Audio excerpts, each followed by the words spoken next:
আমাদের আজকের মুভির কাহিনী এমন এক ছেলেকে নিয়ে যে জঙ্গলে এক সুন্দরী মেয়ে তরমুজ দেখে তার প্রেমে পড়ে যায় আর তার সাথে গপ করার জন্য পাগল হয়ে যায়, কিন্তু শেষ পর্যন্ত ছেলেটি কি তার কাজে সফল হতে পারে তাই আমরা আজকের ভিডিওতে দেখব। তবে ভিডিওটি শুরু করার আগে আপনাদের কাছে একটা অনুরোধ, এই চ্যানেলটিকে সাবস্ক্রাইব করে রাখবেন। তো চলুন বেশি দেরি না করে মুভির কাহিনী শুরু করা যাক। মুভির কাহিনী শুরু হয় জ্যাসন নামের একটি ছেলেকে দেখিয়ে। গত সপ্তাহে জ্যাসনের বাবার মৃত্যু হয়েছে। তার বাবার জন্ম হয়েছিল একটি জঙ্গলে, আর ওই জঙ্গলটা জ্যাসন দেখতে চাচ্ছিল। তাই সে কিছুদিন পরে ওই জঙ্গলে পৌঁছে যায় যেখানে তার বাবার জন্ম হয়েছিল। জ্যাসন একাই জঙ্গলে এসেছিল, তার কাছে কিছু জিনিসপত্র ছিল। জ্যাসনের বাবার জন্মস্থান ছিল একটা আগ্নেয়গিরির পাশে, কিন্তু জ্যাসন জঙ্গলের রাস্তা নতুন ছিল তাই সে রাস্তা ভুলে যায়। এই সময় জঙ্গলের মধ্যে একটি মেয়ে ঘুরে বেড়াচ্ছিল, আর জ্যাসন তাকে দেখে লুকিয়ে পড়ে কারণ সে জঙ্গলিদেরকে ভয় পেত। মেয়েটি চলে যাওয়ার পরই জ্যাসন আবারও হাঁটতে শুরু করে, কিন্তু কিছুক্ষণের মধ্যে মেয়েটি জ্যাসনের সামনে চলে আসে আর তাকে ফেলে দেয়। এরপর মেয়েটি চাকু বের করে। জ্যাসন তখন তাড়াতাড়ি বলতে শুরু করে, আমার কাছে কোনো অস্ত্র নেই। মেয়েটি জ্যাসনের ভাষা বুঝতে পারছিল না, আর জ্যাসনও মেয়েটির ভাষা বুঝতে পারছিল না। এরপরই মেয়েটি কিছু একটা ভেবে জ্যাসনের ব্যাগ দেখতে শুরু করে। মেয়েটির পায়ে একটি তীরও লেগেছিল। কিছুক্ষণ পরে মেয়েটি বুঝতে পারে জ্যাসনের ব্যাগের মধ্যে কিছু নেই, তাই মেয়েটি সামনের দিকে এগোতে থাকে। সামনে যেতে যেতে তার পায়ে লাগা তীরটা বের করে ফেলে আর সেখানে অজ্ঞান হয়ে পড়ে যায়। এটা দেখে জ্যাসন মেয়েটিকে নিয়ে সামনের দিকে এগিয়ে আসে। সামনে সে একটা বড় বাড়ি দেখতে পায়। এই বাড়িটা সীমা নামের একটা মহিলার। সীমা মেয়েটিকে দেখে তাড়াতাড়ি চিকিৎসা করতে শুরু করে। চিকিৎসা করার পর সীমা জ্যাসনকে বলে, এই মেয়েটির নাম মায়া। জঙ্গলের বড় বড় সর্দাররা তাকে বিয়ে করতে চায়, কিন্তু মায়া কাউকেই বিয়ে করতে চায় না। সে কাউকেই পছন্দ করে না। সে যাকে পছন্দ করতো সে ছেলেটির মৃত্যু হয়ে গেছে। এরপর সীমা জ্যাসনকে আগ্নেয়গিরিটা দেখিয়ে বলে, মায়ার বাড়ি হচ্ছে ওই আগ্নেয়গিরির পাশে। মায়া যেহেতু এখন আহত, তাই তোমাকেই মায়াকে বাড়ি রেখে আসতে হবে। এই বলে সীমা সেখান থেকে চলে যায়। এরপরই জ্যাসন তার বাবার ছবিটা বের করে দেখতে থাকে। ছবিতে যে আগ্নেয়গিরিটা দেখা যাচ্ছিল সেটা তার সামনে ছিল। 2 দিন পর মায়া আর জ্যাসন সেখান থেকে বের হয়ে পড়ে। হাঁটতে হাঁটতে জ্যাসন ক্লান্ত হয়ে পড়েছিল, কিন্তু মায়া ক্লান্ত হয়নি। তারপর জ্যাসন তার বাবার ছবিটা বার করে মায়াকে সবকিছু বলে দেয়। মায়া তার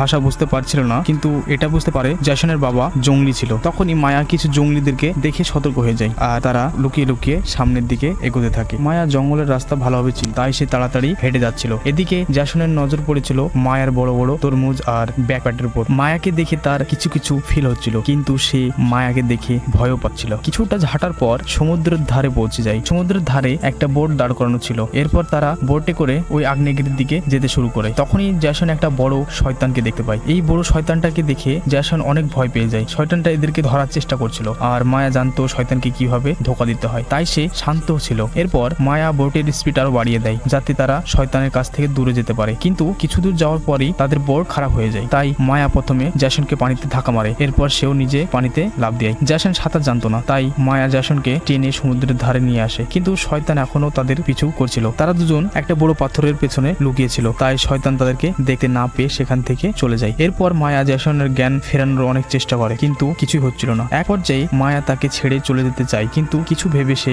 যায় না। এরপর সে আবারও জ্ঞান ফেরানোর চেষ্টা করতে লাগে। এবার মায়া সফল হয়। জ্যাসনের জ্ঞান ফিরে আসার পর তারা আবারও হাঁটতে শুরু করে, আর কিছু দূর হাঁটার পর তারা দুজনে কিছু একটা দেখে খুশি হয়ে যায়। তাদের সামনে সেই আগ্নেয়গিরিটা ছিল। কিছুক্ষণ পরে রাত হয়ে যায়। তারা রাতেও হেঁটে যাচ্ছিল। কিছু দূর যাওয়ার পরেই তারা একটা বাস দেখতে পায়, আর তারা সেই বাসে উঠে পড়ে। বাসের মধ্যে আরো অনেক লোক বসেছিল যারা জঙ্গলের মধ্যে থাকতো, এখানে কাজ করার জন্য সপ্তাহে 2-1 বার আসতো। বাসের ড্রাইভার জ্যাসনকে বলে, এই জঙ্গলে অনেক ভয়ঙ্কর জিনিস আছে, কিন্তু নিজেদের পরিবারের পেট ভরানোর জন্য আমাদেরকে এখানে আসতেই হয়। পরের দিন সকাল হতে হতে মায়ের অবস্থা খুবই খারাপ হতে শুরু করে। এটা দেখে জ্যাসন তাড়াতাড়ি করে বাস থামাতে বলে। বাস থামানোর পর মায়া বাস থেকে নেমে অন্যদিকে হাঁটতে লাগে। বাস জঙ্গলের বস্তির দিকে যাচ্ছিল, কিন্তু মায়া সেদিকে যাবে না, তাই সে অসুস্থতার বাহানা করে বাস থেকে নেমে পড়ে। জ্যাসন মায়ের সাথে যাবে, তাই সেও বাস থেকে নেমে পড়ে। রাস্তায় মায়ার সামনে জঙ্গলের এক সর্দার চলে আসে। সে যে কোনো অবস্থাতে মায়াকে পেতে চাইতো, আর মায়ের পায়ে যে তীর লেগেছিল সেটা এই সর্দারের লোকেরাই মেরেছিল। সর্দার মায়াকে ধরার চেষ্টা করতে থাকে, তাই মায়া পালাতে পালাতে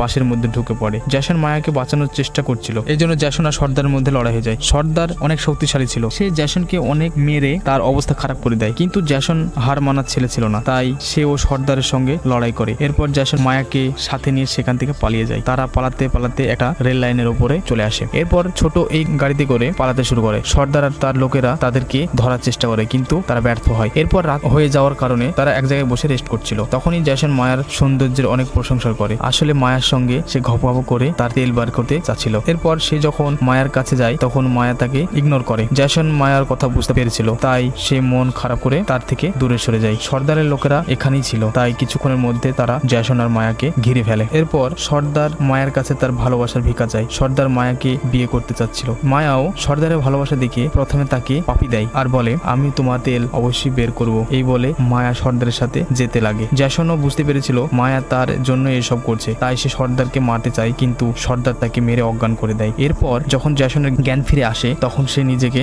জঙ্গলের মধ্যে দেখতে পায়। সে বুঝে গিয়েছিল মায়ার জন্য সে আজকে বেঁচে আছে, তাই সে মায়াকে বাঁচাতে চাচ্ছিল। এই কারণে সে যখন সামনের দিকে যেতে লাগে তখনই সে দূরে ওই বড় শয়তানকে দেখতে পায়। তাই সে জঙ্গলের মধ্যে ফিরে আসলে জঙ্গলের মধ্যে সে সর্দারের অনেকগুলো লোকে মরে পড়ে থাকতে দেখে। এদেরকে ওই শয়তানই মেরেছিল। এরপর জ্যাসন তাড়াতাড়ি করে আগ্নেয়গিরির কাছে যেতে লাগলো। সেখানে মায়ের বাড়ি ছিল, তারা সেখানে থাকতো। এরপর সে যখন সেখানে পৌঁছায় তখন তার দেখা হয় সর্দারের সাথে। জ্যাসন এখানে সর্দারের সাথে লড়াই করতে এসেছিল যাতে সে মায়াকে এখান থেকে নিয়ে যেতে পারে, কিন্তু উল্টো সর্দার তার উপর হামলা করে দেয়। তাদের দুজনের মধ্যে আবারও লড়াই শুরু হয়। সর্দার জ্যাসনকে অনেক মারধর করে। তখনই আগ্নেয়গিরির মধ্যে কিছু একটা হতে শুরু করে। এরই মধ্যে সর্দারের মনোযোগ জ্যাসনের দিক থেকে সরে যায়। তখনই জ্যাসন সর্দারের উপর হামলা করে দেয়, কিন্তু তার মাঝে মায়া চলে আসে। মায়া কারো ক্ষতি চাচ্ছিল না, কিন্তু সর্দার তখন জ্যাসনকে মারার জন্য চেষ্টা করছিল। আর এদিকে জ্যাসনও সেটাই করে, কিন্তু তাদের মাঝে মায়া ছিল, তাই দুজনের চাকু মায়াকে লেগে যায়। মায়ার অবস্থা দেখে জ্যাসন অনেক ভয় পেয়ে গিয়েছিল, তাই সে সর্দারের কাছে থেকে সাহায্য চায়, কিন্তু সর্দার তাকে সাহায্য